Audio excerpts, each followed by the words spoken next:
Hey Dan, I'm now on part two where I am answering or trying to give you some personal answers for your questions moving forward.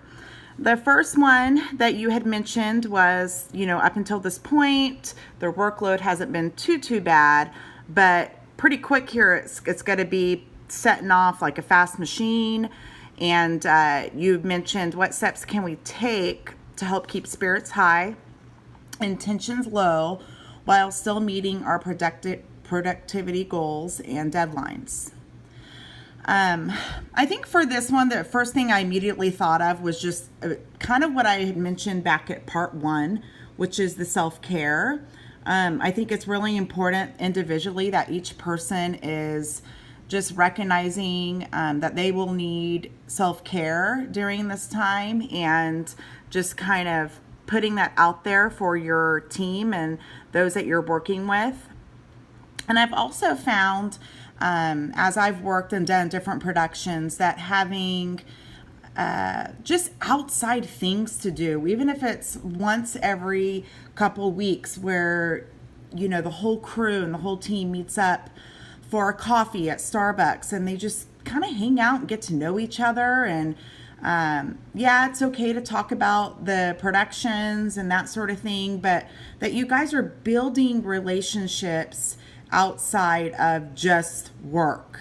Because sometimes that helps all of it come together. And so I was just thinking, even if there was like a little, Thanksgiving coffee date, and maybe right before you guys have like a little pre-party, just to kind of grow closer in y'all's relationship, which in the end I know and believe will definitely help the working part of it.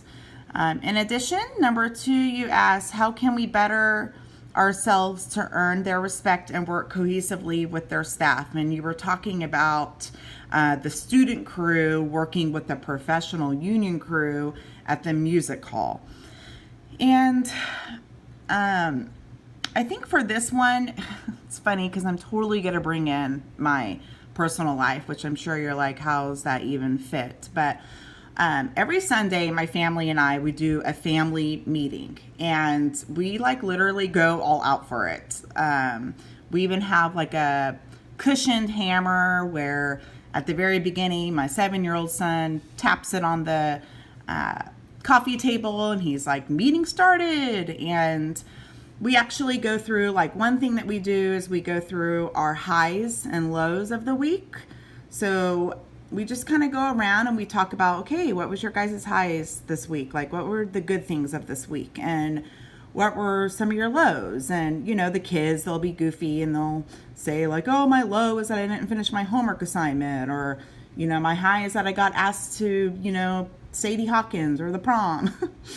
And then we kind of just go on from there, and we just go around in the circle. We talk, the next thing that we do is we talk about schedules for the week and homework assignments for the week. So I know that I'm on board. I know what to do, what projects they are coming up. And okay, if I need to go get, a big project board, I have to have that by Thursday so that my son can turn in his project report on Friday. And so we kind of go through that. And then also, two of my kiddos have special needs, so that's also kind of a time that we go through, like, who's out of their medication, who needs a refill. And basically what I'm trying to say, and I'm bringing in my personal life into this, is maybe trying to bring that element into working with the crew, students, the student crew and the professional crew.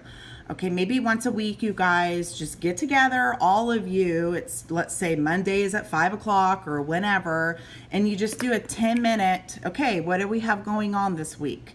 And, how did we do well last week? And what do we need to do different this week to make sure that this production is, outstanding? And also just going through schedules, and just, I think for us, it's just a time that we can communicate as a family and get all on the same page. And I think if you're able to do that with this crew, just all together, it's going to feel so much more like teamwork, and just we'll have such a team atmosphere, and you guys will all be on the same page, which I think is so important. So question 3 is, at the beginning of the year, there were several students who expressed interest in working with our crew, and some of them have fallen through the cracks or been sucked into other areas. How can we, as an area, attract more student assistants? For some reason, my mind goes back to the first question, which is maybe if y'all had some outside crew working events for team building, that might drag them into it, maybe inviting them to Starbucks to, get to know each other, get to know their passions, get to know what they like. I think a lot of times the reason why people fall through the cracks or kind of like leave a certain area is because they're not using their personal giftings and their maybe personal, let's say, like calling type thing. They know that they want to do something maybe in theater or in dance, but they, like you said, and you had mentioned in your About Me page, you found out real quick that stage management was not for you. You did not like it. So I think just getting to know them and getting to know their personal passions might help. And sometimes to do that is doing it in a low-key type atmosphere, like going to coffee at Starbucks. The other thing I thought of was, I don't know, but like work experience, if the students are allowed to use, credit for helping out. I know at some colleges they're able to do that. So even if it was like one unit, I don't know about that and what the protocol is for that, but that was kind of something else that I thought about. Anyways, I hope that this kind of helped with these questions, and I'm also going to send your way some teamwork websites and blogs that I found, and I will send that to you through our blog post on Blackboard. Thanks.